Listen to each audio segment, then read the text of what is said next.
good morning, and thank you very much for joining us. I am Yori Folani. Hope you had a great weekend. Okay, I think it just about goes without saying that this morning we're going to be looking at the European Union Election Monitoring Report released over the weekend, and has since been, commented on. A lot of people have commented on it. Yesterday, it was headline in most of the papers. I think it dropped, as they say these days, on Saturday. Okay, the EU election monitoring team had a number of issues, more than a few, in fact, that they had submitted.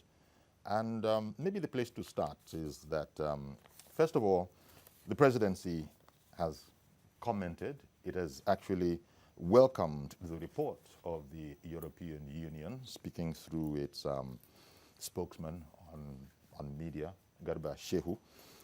But before we go much further than that, let me tell you about let me introduce our guests. Comrade Nelson Ekujimi, public affairs analyst, himself has been a monitor in quite a number of elections. Good morning, Nelson, and thank you very much for coming on. Good morning, it's a pleasure being here. Thank you. And also Mr. Ademola Adegoke, communications consultant. He's also kept his eye on elections in the country in the recent past. Thank you very much, Ademola, for coming on as well. And good morning, viewers. Indeed. Back at home. Indeed.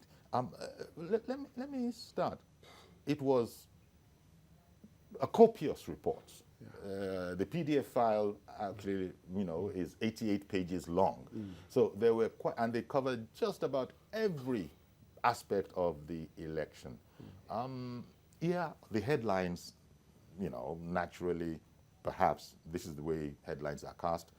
They focus on one aspect of it, but there are areas where there was scant acknowledgement. Of course, that of course, efforts are being made in the right direction. What would be, and I think again, the point that Garba Shehu made, speaking for the presidency, that they've noted all of these issues that have been brought up, but it needs to be said that none of this affected the overall integrity of the 2019 presidential election, while they were still looking into, engaging with the report, studying the report, and coming up with methodologies.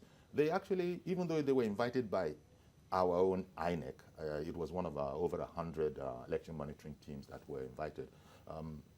Even though they had one or two comments about INEC itself, I think the presidency statement was that INEC is in very good hands, and they expect them to continue to,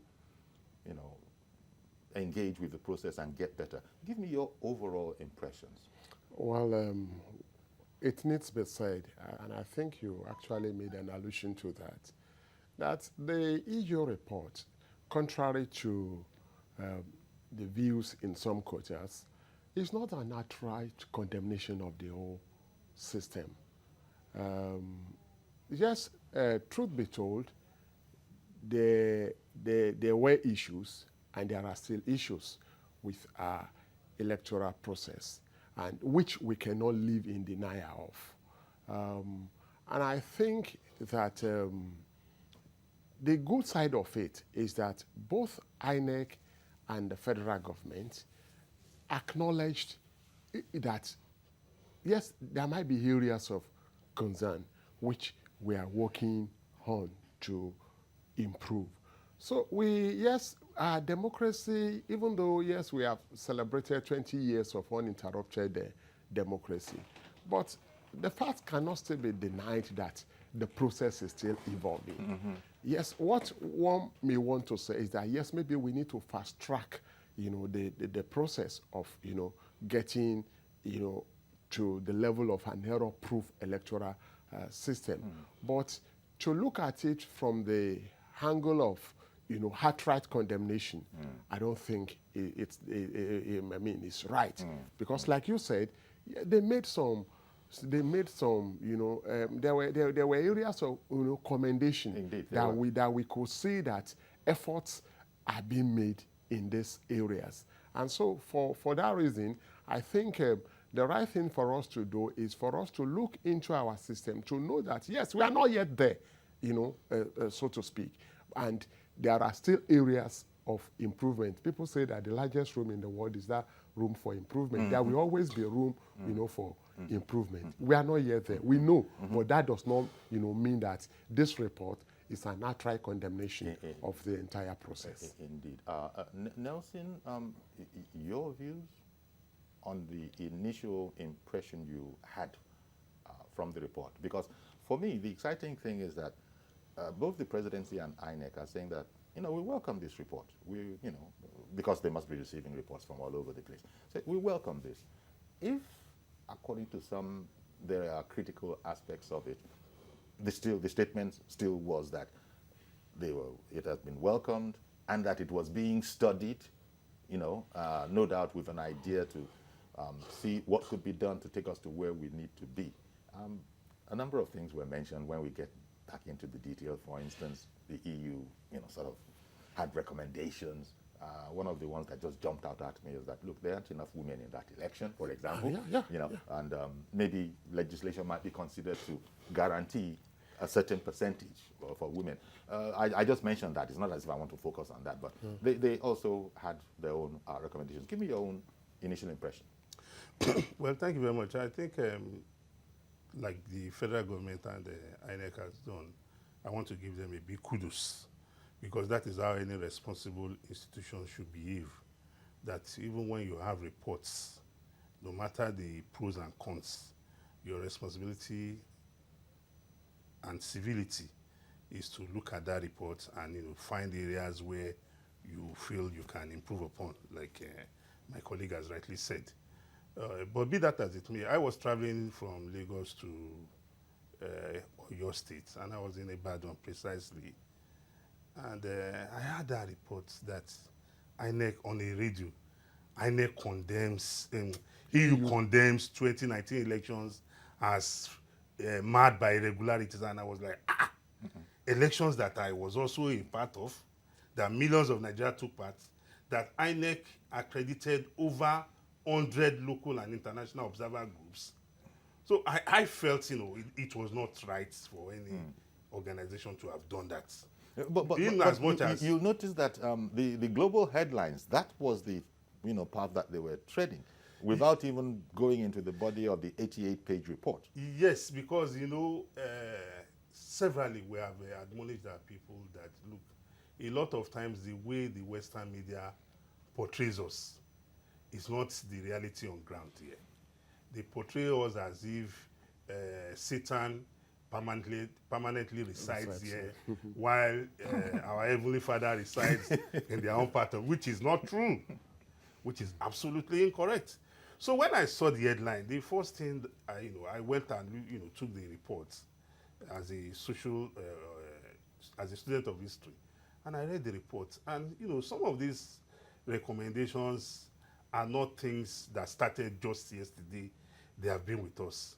You remember the affirmative action. It started in the early 2000s. And looking at such a recommendation, I think it is important for us to also educate EU that there are some prevailing realities in the Nigerian society that might make such legislation not see the light of the day as quickly as we also will want it to be. We want our women to participate in our politics. But it's a fact that our political environment is such that when the political discussions is taking place, a lot of us as men, even the society frowns at women who, devote or who are consumed by political, this political system. Political parties hold meetings, they travel for campaigns. We look at the societal, norms here. It's not something that, looks favorably towards women participation.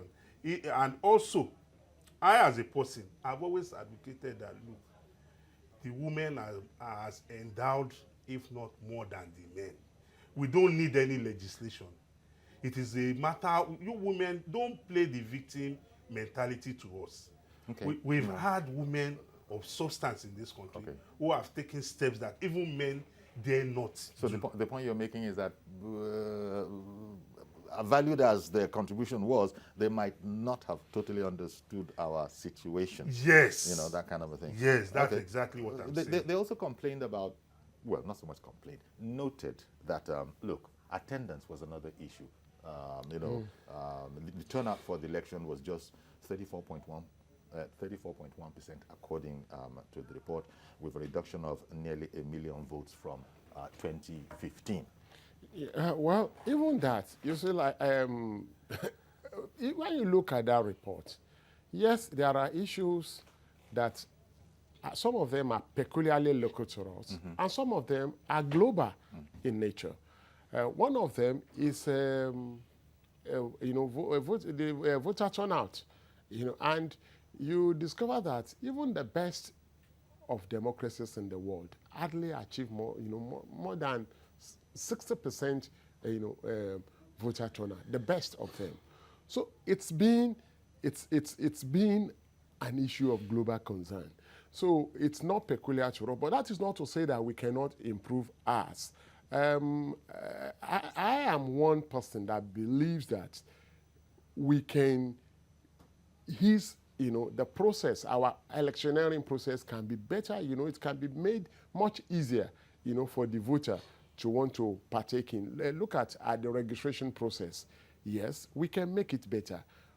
Someone like me, probably, I registered in Ondo State. I had wanted to, transfer my PVC to Lagos State, but because of the process, I couldn't do that. I had to travel, and not everybody will want to, do that. Or even have the means.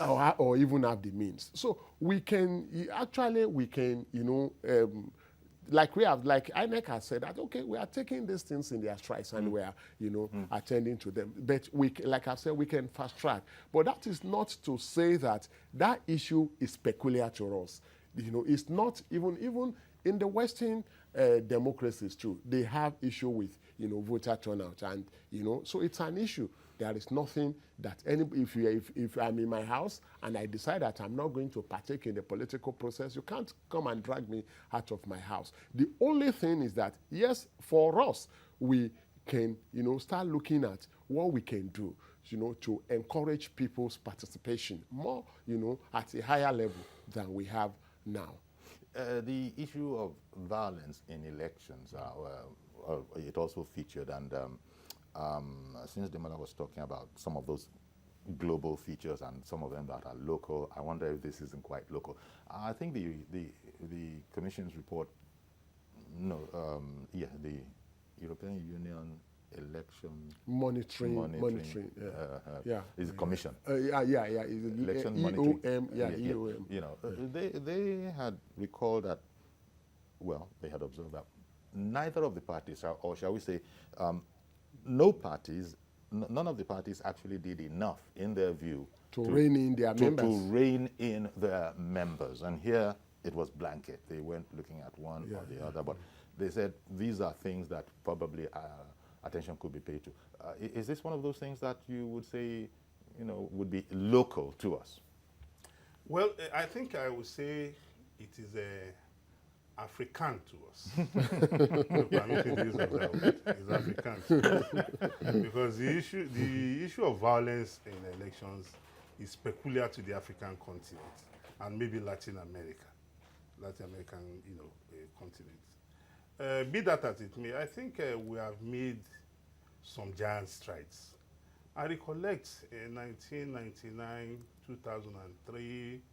But that is I beg your pardon. That is a serious concern, isn't it? Yes, it is. I think all of us can look at that and say, this one, because we're all working on it, and it doesn't matter what side of the divide you're on. It's work in progress. I'm coming to a point. I recollect in 1999, 2003, 2007, 2011 elections, before the introduction of card readers, PVC and card readers, you will find political parties arming thugs to snatch ballot papers to go and thumbprint somewhere.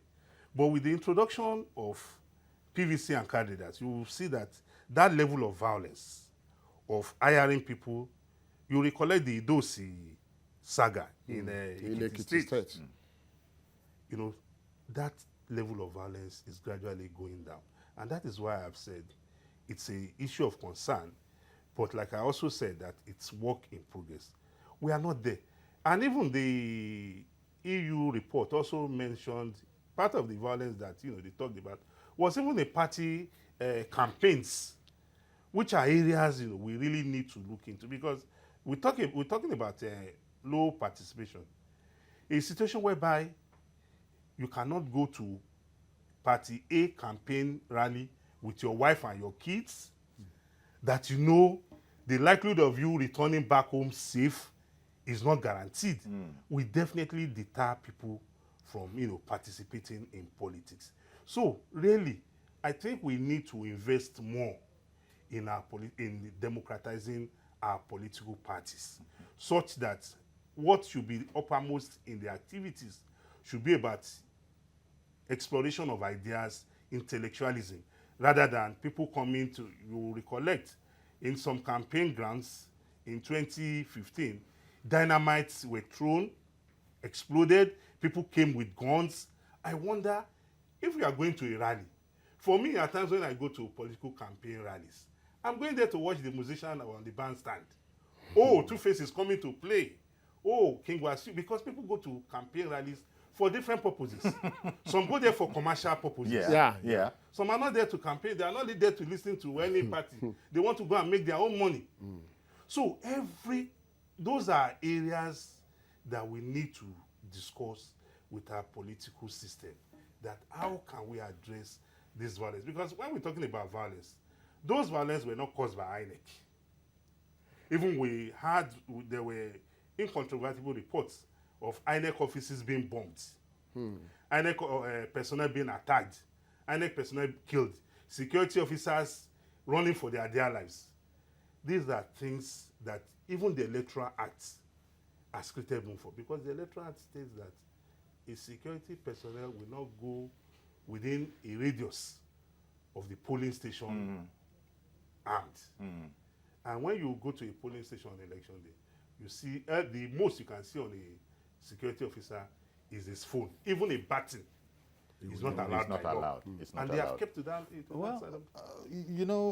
I think one that a lot of Nigerians will probably be able to relate to, one observation they had made was that very few electoral offenses are actually end up in either an arrest or a prosecution. Now, I don't know, people have for long been talking about impunity in our environment in different aspects of our lives. Now, EU, actually, it's like a twin one, not just this one that observing that as far as they could see, very few electoral offenses either lead to an arrest or indeed prosecution. And then they also said dispute resolution is too cumbersome, it just is not going to lead to perhaps the intention that the framers actually had of the regulation that leads in that direction. So those two things: one, electoral offenses don't end in as many arrests as they would have thought would be necessary, or indeed, for that matter, in prosecution. First of all, would you like to comment on that, since you're a public affairs commentator yourself? Yes. People, so many people have asked the question, what has prevented the implementation of the Mohammed Uwais electoral reform report? Most of these issues are captured in that report.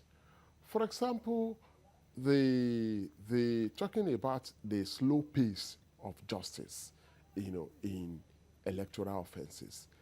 The Uwais Commission, had said that there must be an electoral offenses, commission that will take care of, such issues.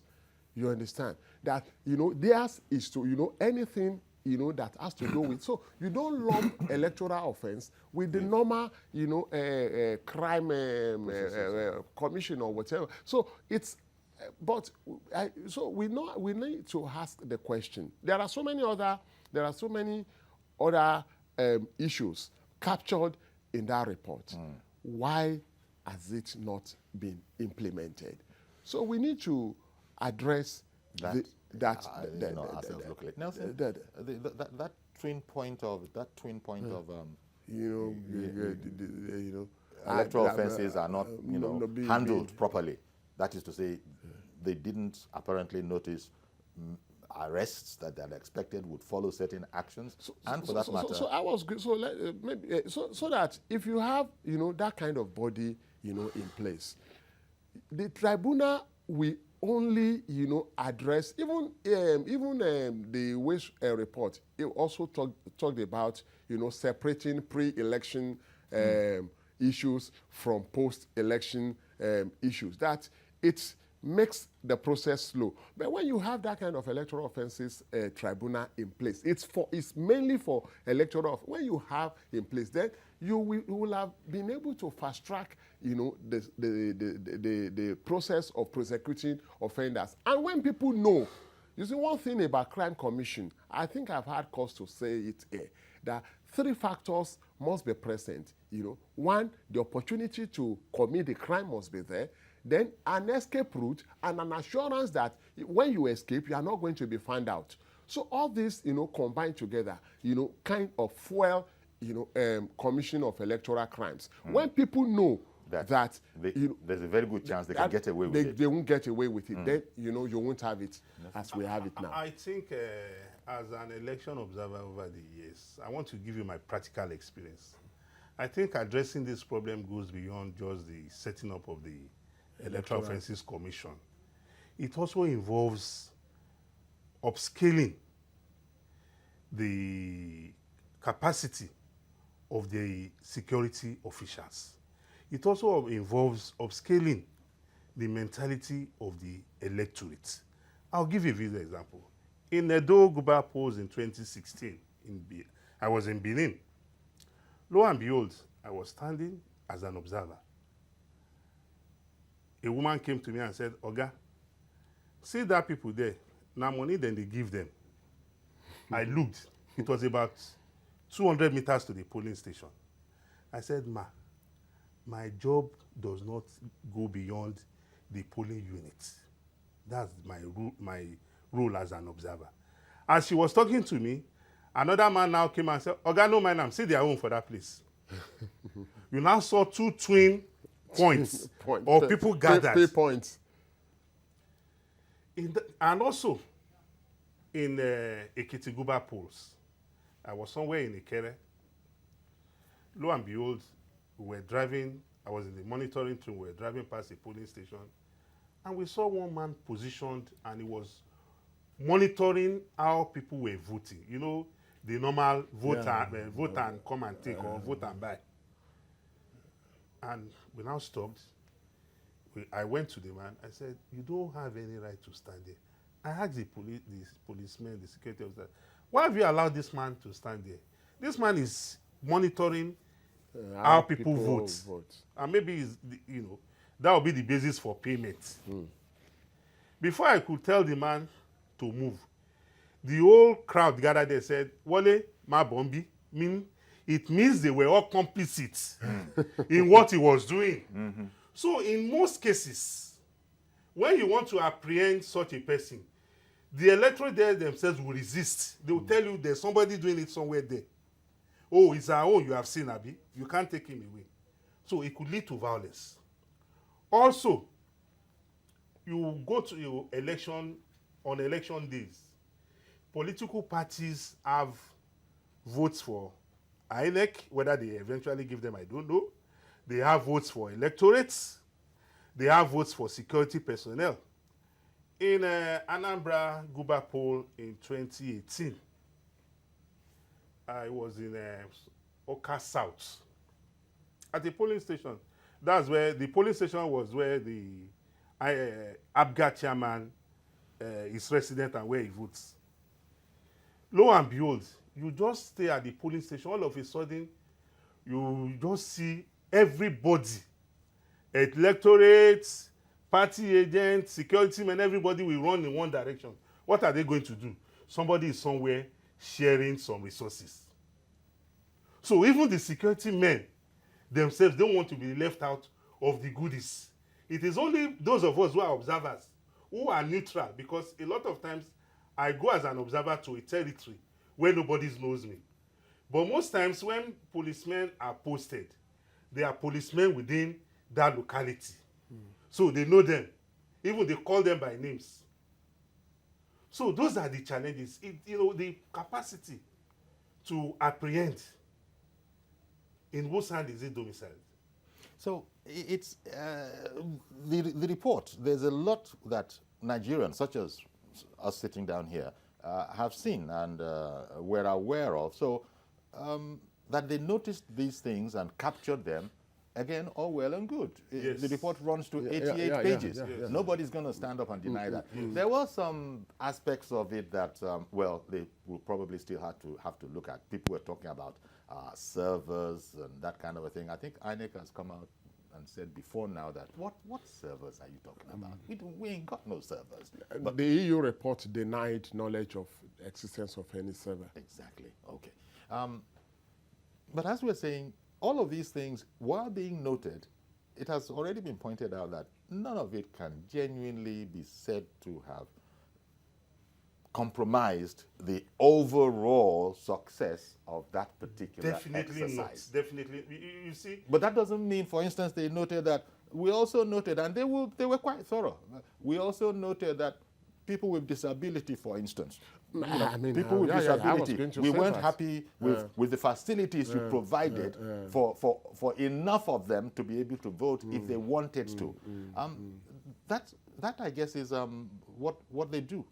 Yes, yeah. It's a salient point that those facilities to take care of the physically challenged, the disadvantaged people, to allow for inclusiveness, were not sufficient enough. Indeed, and this is the point that was also made when INEC held a press conference in the middle of the. But I've got to go on a break now. But let me come back so I can come straight to you, and we'll continue with this. Stay with us, please. We'll be right back, and we'll include your calls.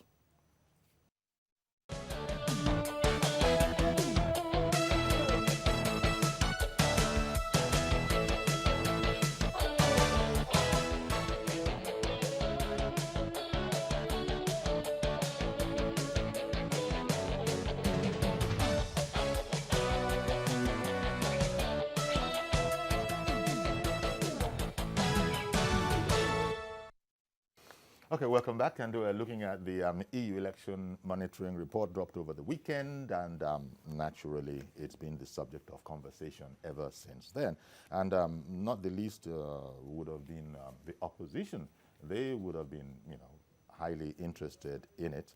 But as we've noticed, I think even the presidency announced, the presidency noted that thankfully, nowhere in the EU report was it said that the results of the presidential election were being questioned. Nowhere. And I think we've sort of established that, yeah, there's always room for improvement. But you have a situation like this. Since the opposition that, they also vied for this, for President Buhari's job. And, they didn't get it. Because at the voting, Nigerians said, thank you very much, but this is how we're going to go. Of course, they're staying on that. And they have a right to make their comments. But do you think the opposition is overstating the case, especially the negative aspects? And I think they would like to put across that, there you go, we said it. This whole election was rubbish. There you see, our friends from abroad have come here and seen it and that kind of a thing. Give me your thoughts about that. I would have been surprised if the opposition had kept, quiet about this report. It will have been a big surprise. It's expected that as the opposition, they want to make some political capital out of this. But then, we need to reiterate it again that yes, those issues, some of those issues, they were actually there. And some of them are still there in our electoral system. But even when all those issues are corrected, for me, I'm one person that believes that even if all those issues are corrected and, election, that same election, under the same setting, takes place today, the result may not be different from what it was in the last election. So, but as the opposition party, they want to make some political, mileage out of this, like I said. But another issue again, you see, when someone talks, in communication, we talk about the credibility of the source, the source credibility. And, if anybody we want to talk about, electoral sanctity, the sanctity of the electoral process. Yes. I do not know how much of moral fiber, you understand, the main opposition we have today, has. I don't know how much of moral fiber they have. And this is my point. This is the same party that was in power, you understand, for 16 years, and it did nothing. And that is the problem. You see, when you are profiting from a system, from an imperfect system, and because you are profiting from it, you refuse to do what you are supposed to do, you understand, to perfect the system, to remove those imperfections. By the time, the table now turns, and you are now the victim of that same system, people will look at you and what is he saying. So that is not to say that those issues are not there, but then, you understand, like I've said, from the moral angle, the opposition today does not possess that moral fiber. Okay. To be able to gloat. To gloat over this. Good morning, Joshua in Irewole. Uncle Yori, good morning. How are you, sir? Thank you very much for calling in. And I greet your guest. Yes. I want to draw the line of we asking ourselves what we really want as a nation. And the truth is, there's no perfect election, whether it's in United States of America, whatever, wherever in the world. You saw what happened in Trump's election about interference of Russia and all that. It was a big issue. I think I would position this election, for me, from the experiences I've had with previous elections, as very, very, very, very good for a start. And the only thing I'm picking out of it is the fact that the president did not interfere in the process. I'm still amazed how that thing happened. That a sitting president refused to tinker with whatever was going on in the system. His party lost, like Zamfara. We saw what was happening. At a point, I was angry that why is this president not doing something? So the credibility of the election, I will give it to the fact that the power that be did not interfere. That was not the case with PDP in all their years. It's not about trading blame. But I know what elections used to be like until we got to this particular one. So we should look at what we are speaking to here. Are we looking for perfect elections? No, it's never achievable. Now, if we are going to make do with something that will deliver an election that will give us the people we want, then we pick what has happened that are on the positive side in this particular election and work with it. Indeed. Build upon them so that we can in future say, who I voted for is who won. Going back to the last election, let's ask ourselves how a sitting president of the Senate lost an election in his home state. So we have made progress.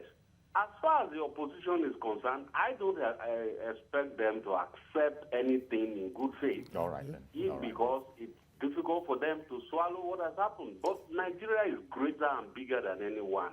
Thank you very much, Joshua. Appreciate your call. I've got to interrupt you. Thank you very much for calling in. Appreciate your call, Joshua. Yes, I wanted to take you also on that particular aspect as well.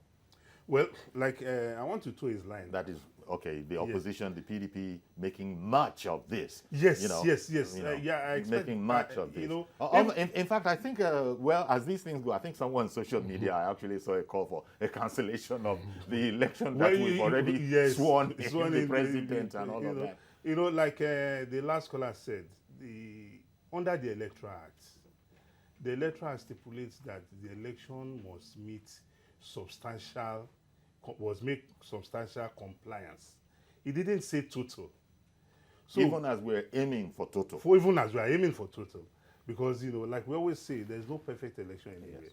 And God so good, even the opposition that has gone to court to challenge the election outcome, they have not gone to court with the results from their party agents at the various level of the election. Rather, they have been mounting server. And for me, I think the time has come for us to admonish our political gladiators that, look, you don't bring down the house because you are not in power today. The good thing about democracy is that Party A in power today, tomorrow it can be the turn of Party B. Yeah. And we have seen it repeatedly. Even Ghana is an example where we have seen a change of power between the ruling party to the opposition, which also happened there in 2015. So the opposition gloating over that report, like he rightly said, you recollect in 2015 when the card reader was introduced. I was one of those who was present at the test run venues here in Lagos. And lo and behold, something that is just being test run, the people from the opposition party were already kicking against it. Yeah. I mean, well, because it was different. It was something different. But no, it wasn't different. It was meant to enhance I'm the saying system. That from where we've been coming. Yes, over where the years. Nelson Mandelas of this world were voters in exactly. Nigeria. Yakub has been holding on for a long while. Good morning, Yakub in Dokwemu. Yeah, thank you, sir. Thank you for holding on. Yeah, good morning. Good morning to your guys, Mr. Kuching and good morning. The other guys. Usually, for me, I don't expect anything different from the opposition this time around. You see, when you have been pitching in a contest election, you don't expect the person that lost the election to just say, yes, I take it in good faith. It only happens occasionally. I haven't seen that. This is the time I've ever seen the president of the country that is a candidate in election. I go to a campaign podium and telling the voters that vote whoever you want. Have you ever seen that happen in this country? This is the first time the Mr. President says that vote whoever your mind vote for. And then, I would say that yesterday I watched one of your sister program. One of the girls there is Deputy National Chairman of PDP. He was not telling Nigerian citizens that during the era of President Yaradua, he nominated the INEC chairman from the Southeast. During the Goodluck Jonathan Ebele era, he nominated a Fulani person. It is only this country has ever seen a president of the country, a Fulani man, and then appointed a Fulani man as a INEC chairman of India. I don't think the man really forget that the leading two political parties in this country present two Fulani to become a president of the country.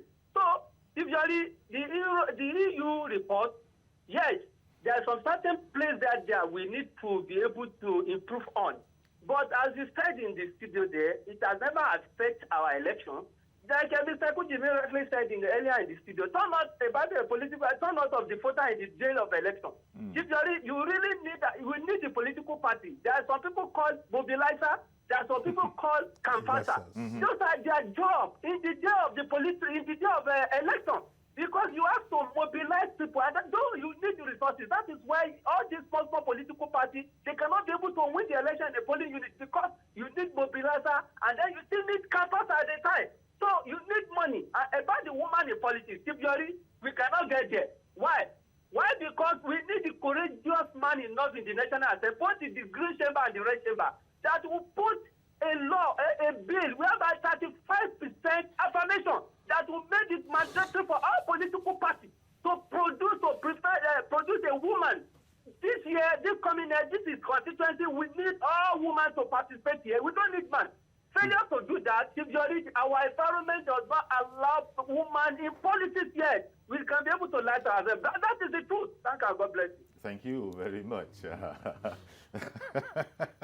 Yakub would want a lot more women to come up, but I think we've sort of explained it. Now, INEC itself, and that's the way it's supposed to be, INEC invited all these observers.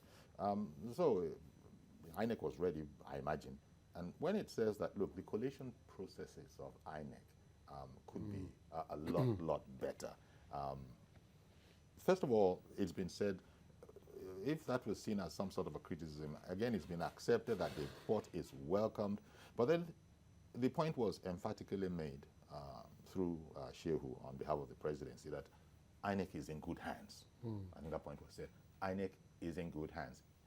That, however, does not mean that there's not much work to be done. You know, and that they are sure that they will continue to involve. But again, a lot of the points they make, Nigerians can relate to those points. Yeah. Collation, for instance, could be more effective, perhaps. It can be. It can be.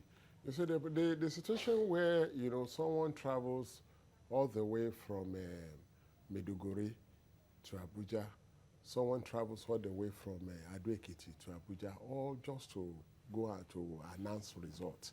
I think we can improve on that. Some of these reports, these reports can be transmitted electronically, and we need to more and more digitalize, the electoral process, because the fact is that this present system, very, very soon we will find it, unsustainable. Unsustainable. Because what is our population today? We are about, maybe they say we are hovering between 180 and 200 million. And in 10 years' time, maybe we'll have it like, we'll be inching towards 300. By that time, by the time the population gets, much bigger than it is now, you will find this system but quite at the moment, unsustainable. People are afraid of IT. They feel that things can be hacked. Maybe they can be. See, a country like India, if a country like India, could go electronic with its, electoral system. And they have over 1 billion, right? And they have over 1 billion. Because if they want to do it our way, maybe the election will take 1 month. One moment, please. So it's not sustainable. Mr. George has been holding on for a while. Good morning, Mr. George. Good morning, Uncle Yori. Thank you for calling in. Good morning. And good morning to the House. Good morning. Good morning. Uncle Yori, if I were your editorial team, I would not give this report any publication. These people from Europe and America should allow us be. Let them show me anywhere in the world where election is infraction-free. This is the same Europe that some centuries ago, people were being killed for expressing themselves. We are not expected to be perfect overnight. Why do they want to impose their standard on us at all times? We must be allowed to grow at our pace. Up to now, Uncle Yori, the election that brought Trump to power in America, in some states in the U.S., is still under contention. So why is it that what concerns the European Union election monitoring group with the suspension of the Chief Justice of Nigeria? I've read the report and I saw all the things they are writing. Do they allow corrupt judges to be their CJ in their country? Why should that one be a part of? Is that what they came to Nigeria to observe? They are, I dare say, Uncle Yori, that these people, because of the potential that exists in this country, they are envious of us. And instead of them to support us to grow, the only thing they come here to point out is what is negative. That is what Human Rights Watch, or whatever you call that organization, has also gravitated to. We should be our own selves. I do not see the report as being anything authentic. The good things that happen, why are they not seeing those ones? It's only the ones that are negative they want to point out. We have the election process. The gentleman from the Electoral has already said some of the things I wanted to say. This is a country where the president, the first time the president of a country who is a contestant, did not assert himself to make sure he wins at all costs. They didn't see that. They have to be, they should allow us be. This is my position this morning. All right, then. Europe and America should allow us be. Thank you. Thank you for calling in. And this reminds me of the observation of that Ghanaian, the Kenyan scholar, Professor Lumumba, that kind of guy.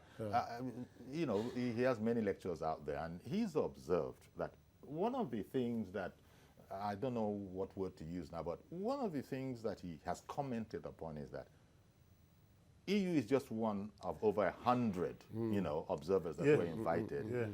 And he bemoaned the fact that Africans conducting their own elections, having gotten reports from all the observers, will still be waiting to, but what the Europeans say. Yes. What do the Europeans say? Yes. And he wasn't down with that, at least in this particular lecture. It's not as if the lecture relates to this. I think the lecture goes back to 4 or 5 years ago, but it's always on the internet. But he has made the point. He's a former chairman of their version of EFCC. So he's made this point that another problem that worries him with his brother Africans is that after we've done the right thing, observed ourselves, we know what we are, we know how to shape our own matters up, but then there'll still be a portion saying that, by the way, what do the Europeans think about this whole matter? And then wants to run with that. I don't know what you think about, first of all, the attitude as brought up by that professor. That, that is an African thing that he has noticed. Yes, it's a fact, because you look at the brouhaha that has come out because of the report, and for some of us, even INEC itself should have a report on its activity, how it has conducted the election. There's this saying that even if people do not tell me, I have a responsibility to examine myself. Before I leave my house in the morning, I brush my mouth, then I smell my breath. I don't want to be told outside that I have a stinking breath. So I think the time has come for us as a people to start having confidence in ourselves that we can do what is right for ourselves. Okay. You talk about the transmission of results. For me, what we should be asking is that in the transmission of results at the various levels, were the party agents of the contending political parties, were they present or not? The answer is yes. At the election starts at the polling unit. You have the voters there. Sorry, I didn't want to interrupt you. So what the point you're making is that the representatives, due process, the inclusiveness, everything is there. Everything was there. Everything was but done well. That's because I have John in Holland.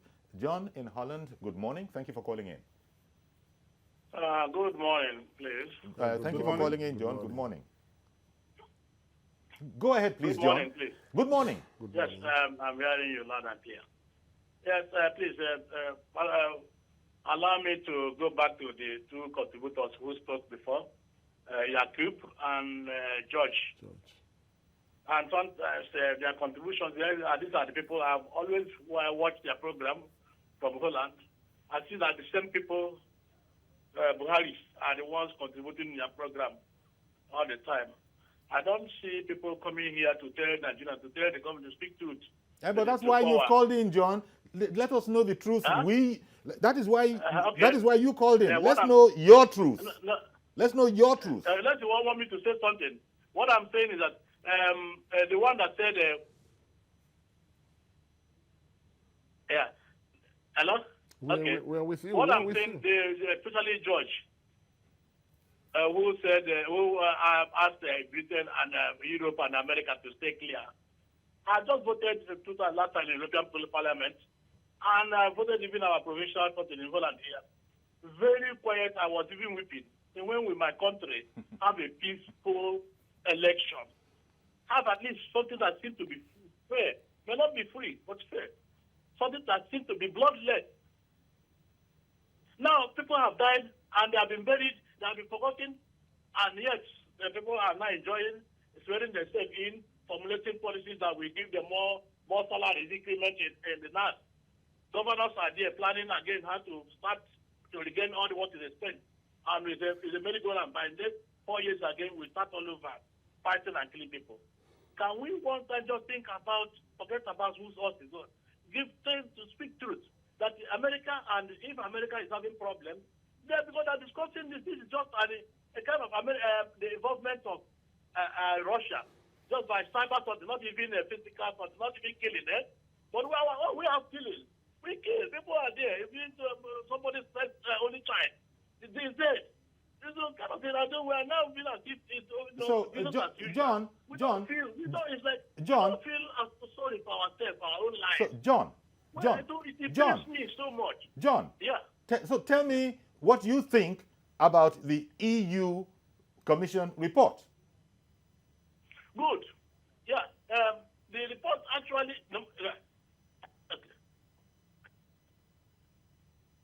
Yeah. The report.